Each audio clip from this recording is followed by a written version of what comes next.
বেহাৰবাৰী আউটপোষ্টৰ জনপ্ৰিয় অভিনেতা কে ছাৰ ওৰফে অৰ্থাৎ সিদ্ধাৰ্থ শৰ্মাৰ আপোনালোকে এই ভাল খবৰটো আপোনালোকে পালেনে? হয়, কিছুদিন পূৰ্বে তেওঁ নিজে এই ভাল খবৰটো জনালে।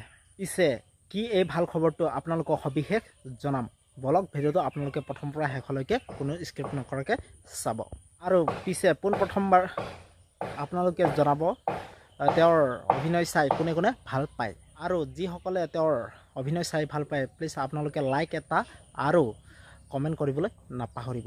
হয়, আপোনালোকৰ প্ৰিয় অভিনেতা বেহাৰবাৰী আউটপোষ্টৰ কে ছাৰক আৰু আপোনালোকে কেতিয়াও দেখা নাপায়, কিয়নো তেখেতে অন্য এটি সিদ্ধান্ত গ্ৰহণ কৰিছে। এটা বিশেষ অভিনেতা মোবাইলতে হওক বা টেলিভিছনতে হওক তেওঁক দেখিলেই মুখত হাঁহি বিৰিঙি উঠে। 2012 চনত VCD জানমণি বেজৰ চৰিত্ৰ মানুহৰ মুখে মুখে হাঁহি বিৰিঙাইছিল আৰু চালিয়া বেজ বুলি তেওঁক পৰিচিত দিছিল। আৰু তেওঁৰ পিছৰ বৰ্ষতে অৰ্থাৎ 2013 চনত জন্ম হৈছিল এটা বিশেষ ধাৰাবাহিক যাৰ নাম হৈছে বেহাৰবাৰী আউটপোষ্ট। আৰু সেই ধাৰাবাহিকখন অসমৰ পৰা ইমূৰৰ পৰা সিমূৰ ৰলৈ তোল পাৰ লগাই দিলে। সেইখনেই হ'ল বেহাৰবাৰী আউটপোষ্ট, য'ত মুখ্য চৰিত্ৰত অভিনয় কৰিছিল বা কৰি আছে। এইজনে হ'ল অৰ্থাৎ কে অৰ্থাৎ সিদ্ধাৰ্থ শৰ্মা।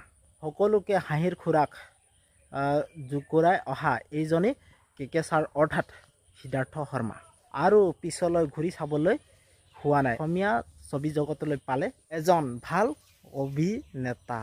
আৰু সিদ্ধাৰ্থ শৰ্মাৰ তেওঁৰ প্ৰতিভাৰ বিষয়ে সকলোৱে অসমবাসীয়ে জানে।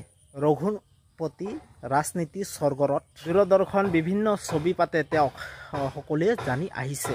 সকলোৱে তেওঁৰ ছবিসমূহ দেখিবলৈ পালে আৰু তেওঁৰ কথা জানিছে। আৰু এইবাৰো ভ্ৰাম্যমাণ জগতত তেওঁ দেখিবলৈ পাব তেওঁৰ মঞ্চত। তেওঁ আকৌ নাটকৰ মানুহ আকৌ এবাৰ ঘূৰি আহিব। এইবাৰ মঞ্চলৈ 2026-27 বৰ্ষত নাট্য বৰ্ষত চুক্তিবদ্ধ হৈছে হেঙুল থিয়েটাৰৰ সৈতে। হয়, হেঙুল থিয়েটাৰলৈ এইবাৰ আহি আছে সিদ্ধাৰ্থ শৰ্মা। এইবাৰ ভ্ৰাম্যমাণ মঞ্চত দেখিবলৈ পাব সিদ্ধাৰ্থ শৰ্মা। এই ভাল খবৰটো আপোনালোকে পাই কেনেকুৱা লাগিল? যদিহে ভাল পালে প্লিজ আপোনালোকে লাইক ছাবস্ক্ৰাইব আৰু কমেণ্ট কৰি জনাব। আৰু তেওঁৰ অভিনয় চাই ভাল পোৱাসকলে প্লিজ আপোনালোকে লাইক ছাবস্ক্ৰাইব কৰি দিব। তো ঠিক আছে, বাই বাই, নতুন এটা ভিডিঅ' লৈ আপোনালোকক লগ পাম।